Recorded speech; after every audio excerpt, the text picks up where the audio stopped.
इस कहानी को पूरा पढ़ने के बाद आपको भी अपने इस जीवन में संघर्ष करना चाहिए, ताकि जो आपको मिला नहीं वो सब संघर्ष करके आसानी से मिल जाए। एक बार की बात है, एक गांव में महेश नाम का एक किसान रहता था। वह भगवान को बहुत मानता था। एक समय की बात है कि वह भगवान से नाराज होकर बोला, आज मैं आपसे बहुत नाराज हूँ। कभी बाढ़ आ जाती है, कभी सूखा पड़ जाता है, कभी ओले पड़ जाते हैं और कभी बहुत तेज धूप हो जाती है। हर बार किसी न किसी कारण से मेरी फसल खराब हो जाती है। तब परेशान होकर उसने भगवान से कहा, देखिए प्रभु, आप तो जग के पालनहार हैं, लेकिन मुझे ऐसा लगता है कि आपको खेती की बिल्कुल भी जानकारी नहीं। कृपया मेरी प्रार्थना स्वीकार करें और मुझे मौका दे कि मैं 1 साल तक अपने मन के मुताबिक खेती कर सकूं। फिर देखना मैं कैसे अन्न के भंडार भर देता हूं। परमात्मा भी थोड़ा मुस्कुराए और कहने लगे कि ठीक है, तुम जैसा मौसम चाहते हो मैं तुम्हें वैसा ही मौसम दूंगा। उसके पश्चात भगवान को मनाकर महेश ने गेहूं की फसल लगाई।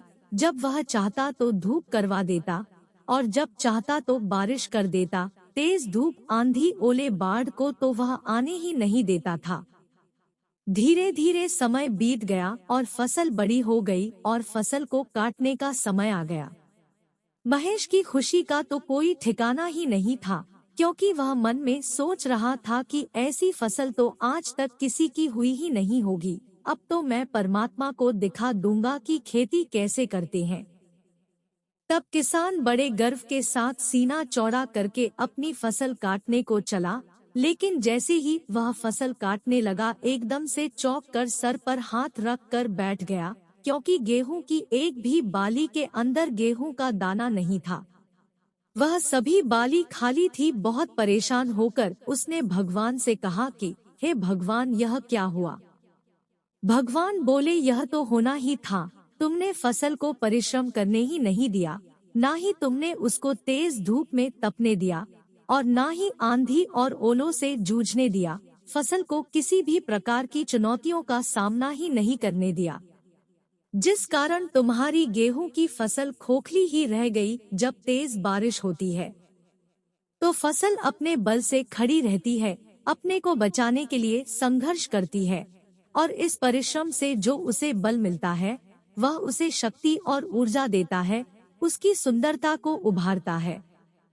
उदाहरण के तौर पर सोने को ही देख लो, सोने को भी कुंदन बनने के लिए आग में तपने की जरूरत होती है और हथौड़ी से पीट पीट कर गलाने जैसी चुनौतियों से गुजरना पड़ता है, तभी उसकी सुंदरता उभरती है और उसे सबसे अनोखा व अनमोल बनाती है। गेहूं की फसल सोने की तरह ही मनुष्य के जीवन में भी इतना ही संघर्ष होता है, और यदि जीवन में संघर्ष ना हो या चुनौती ना हो तो आदमी बिना किसी गुण के ही रह जाता है तथा किसी काम का नहीं रहता। मनुष्य के जीवन की यही चुनौतियां मनुष्य को एक सफल व्यक्ति बनाती है। यही चुनौतियां आदमी रूपी तलवार को धार देती है, उसे प्रगाढ़ और मजबूत बनाती है। यदि किसी व्यक्ति को सफल बनना है तो उसे इन चुनौतियों का सामना तो करना ही पड़ता है, क्योंकि बिना प्रतिभा के कोई भी मनुष्य बेकार है। यदि जीवन में प्रतिभाशाली बनना है तो अपने जीवन में आए सभी संघर्षों और चुनौतियों को पार कर व्यक्ति अपने जीवन को सुखद बना सकता है।